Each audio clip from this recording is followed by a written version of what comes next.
When it's cold and rainy outside, make some cozy roasted butternut squash soup. It has all the comfy fall flavors of squash, carrot, apple, sage, and maple syrup. Let's get started. Peel and dice 2 small butternut squash, or 1 large one. You want about 3 pounds of squash. Add that to a 13x9 baking dish. Peel and dice 3 medium carrots and add that to the squash.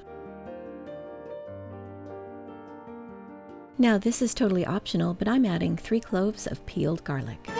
Now I'll toss that with 3 tablespoons of olive oil and then add salt and pepper. Now put this in a 425-degree Fahrenheit oven for about 45 minutes. You'll know it's done when the squash is soft and you can barely pierce the carrots with a fork. While the squash is cooking, we're going to peel and chop 1 apple.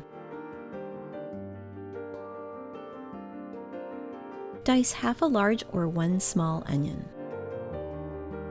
Now let's chop the herbs. I have a small handful of fresh sage leaves. I like to stack them and then roll them to make it easier to chop. You can substitute with 2 teaspoons of dried sage. Now we'll chop up some fresh thyme. Remove the small leaves from the stems. Here's an easy way to do it. Take 1 stem at a time and pull down with your fingers. This will remove all the leaves very easily, just like that.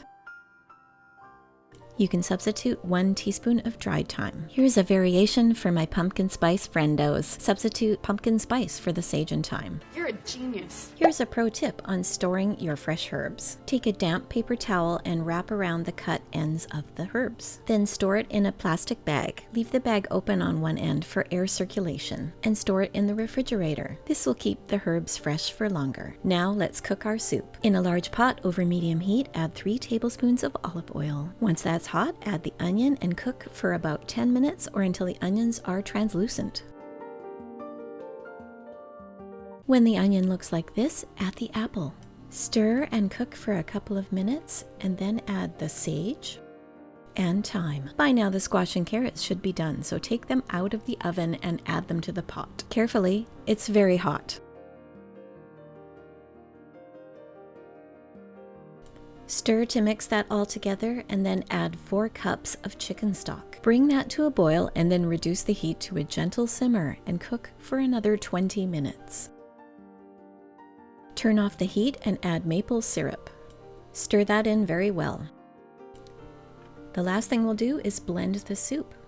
Grab your immersion blender and get to work.